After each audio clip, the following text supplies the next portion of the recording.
pa lang kami nagkakasama ng anak ko. Alam mo yun, ngayon pa lang niya ako kinilala, nagkapatawaran kami. Kaya ako naghahanap ng maayos sa trabaho eh. Tapos ganito mangyayari. Ayoko nang makulong. Ayoko malayo sa kanya eh. Kuya Pasoy, hindi ka makukulong. Ni isa po sa atin walang makukulong dahil wala tayong kasalanan. At papatunayan natin yun. Paano? Ha? Paano? Sino ko para paniwalaan nila? Dati akong kriminal. Pero hindi po ibig sabihin nun, gagawa kayo ng masama. Hindi pagkakamali natin ang nagde-define kung sino tayo ngayon. At kilala kita, Kuya Pasoy.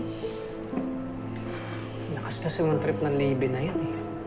Lahat gagawin para makaganti kay Princess. Ano nga ba ito nagagawa ni Libby? Di ba niya naiisip na buhay at future natin yung sinisira niya? Nga nga eh. Hindi ko na rin alam bakit nagkakaganto si Libby. Ang lakas ng loob niya. Hindi ko rin ma-imagine na capable siya magbintang ng ganito. Sir, Sir. hanggang kailan po ba kami huhol dito? Hintayin na lang natin yung investigador na kumuha ng statements ni Libby. Pero sir, alam po namin yung karapatan namin. Kung wala kayong ebidensya laban sa amin, wala kayong karapatan na i-hold kami dito. Mama ho. Pero mga prime suspects kayo. Na-identify kayo ng biktima. Kailangan pa rin namin kayong questionin at imbestigahan. Nagsisinungaling nga po si Libby. Wala nga kaming kasalanan ni Kuya Pusoy. Oo. Lahat na akusado, yan ang sinasabi. Hintayin na lang natin yung resulta ng investigasyon. Pagdating dito ng investigating officer, dala niya na yung statements ni Libby. Dito na magkakaalaman kung sino sa inyo nagsasabi ng totoo.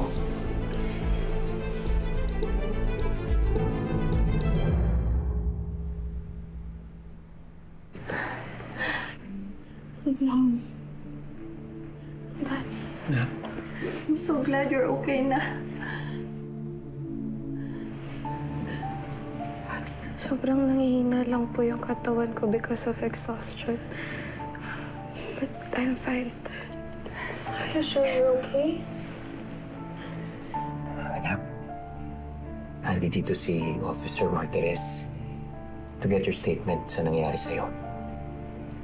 Are you okay to speak?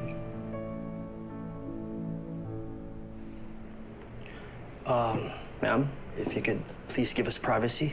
Ano? Apo ko to. Hindi ako alis. I'm not going anywhere. Ma'am? Ako? Close kami. Ako yung support system niya. Kailangan niya ako. Handa na po ako magsalita. I'm ready. Libby, maaari mo bang ikwento sa amin ang lahat ng nangyari? Okay, Libby. So, recap tayo. Pagpasok mo sa inyo, Takot na takot. Tapos sobrang pagod. Tapos sabihin ko sa kanila nakatakas ako kasi nung bumaba yung kidnapper sa car to buy something. Kapag tinanong naman nila ako kung sino, I don't know, kasi nakapiring ako. And nakamask din yung kidnapper. Pero, huwag na huwag mong kakalimutan yung pinaka-importante. Magagalit ka kay Charlene, isisisi mo lahat sa kanya, okay? Got it, Mom. Very good, anak.